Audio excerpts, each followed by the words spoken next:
avec une robe, ils n'ont pas l'habitude à l'Assemblée nationale, et elle a donc été sifflée. Et puis, j'ai aussi vu comme vous la semaine dernière, je pense que vous l'avez remarqué pour certains et certaines d'entre vous, la couverture du magazine L'Express pour le 8 mars. Elle était extraordinaire, cette couverture. Elle disait, alors elle montrait ensuite, vous savez, les Femen, les femmes qui sont ce mouvement féministe qui se battent pour un certain nombre de choses, et donc elles étaient en photo avec des revendications peintes sur leur torse nu. Il y avait à côté la photo de Marcella Yacoub, et il y avait écrit « Femme, l'arme du sexe ». Et en dessous, sous-titre « Le grand malaise des hommes ». Voilà, une belle couverture pour un 8 mars. Et à l'intérieur, on nous explique donc combien eh bien, les hommes se sentent mal à l'aise parce qu'ils ont perdu leur suprématie, parce qu'ils ont perdu leur rôle dominant et qu'ils ne savent plus très bien comment faire, comment se comporter avec nous les femmes qui sommes devenues de véritables ogresses. Donc, alors bien entendu, ça a fait du buzz sur Internet et ils n'ont pas eu que des compliments. Hein, mais ça prouve bien qu'il y a encore du travail à faire parce que je vous rappelle qu'il y a 6 mois, en novembre, le même magazine, j'ai rien contre l'Express, hein, mais il se trouve qu'en 6 mois, ils ont fait 2 couvertures absolument scandaleuses. Ils en avaient fait une autre en novembre où ils montraient le président de la République avec des photos de plusieurs femmes à côté et ils titraient les femmes qui le... Alors, c'était pas...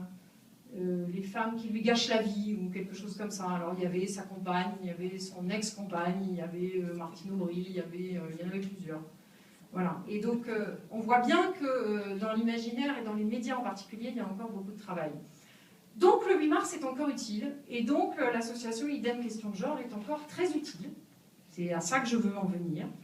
Parce que il reste encore beaucoup à faire et ce qu'a fait l'association IDEM, entre autres choses, c'est donc d'écrire ou de réécrire l'histoire des femmes des Pyrénées-Orientales et de Catalogne pour les sortir de l'oubli, pour les sortir de l'invisibilité. Alors, ça avait été fait hein, déjà, puisque vous allez nous montrer d'ailleurs avec ce film. Et puis, ça avait été fait notamment par Jocelyne Joussemet aussi, sur une période bien précise dans les Pyrénées-Orientales pendant la guerre de 39-45. Mais ce travail donc, est extrêmement important parce que ça permet, certes, de rétablir un petit peu de justice, puisque les femmes ont été beaucoup oubliées dans l'histoire, et il a fallu attendre Michel Perrault pour que finalement, en France, réapparaisse l'histoire des femmes. Mais aussi pour créer des modèles et pour que nos filles, nos petites filles et puis même nous-mêmes, qu'on puisse avoir finalement des modèles de femmes.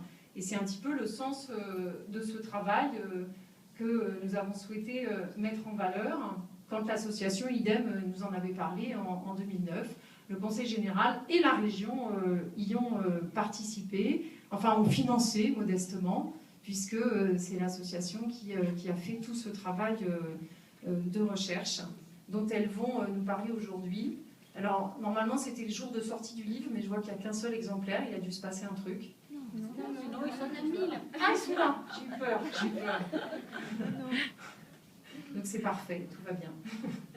Et donc cette exposition, on l'avait déjà exposée l'année dernière, vous l'avez exposée aussi, elle est à Prades, à la Maison Sociale, et puis je pense qu'il y a encore d'autres endroits où elle doit être exposée. Et maintenant, le livre. Donc merci à vous de tout ce travail, parce que je crois que vraiment c'est un travail remarquable, et qu'il va falloir qu'on le fasse fructifier le plus possible, qu'on le diffuse le plus possible. Et je vous laisse la parole.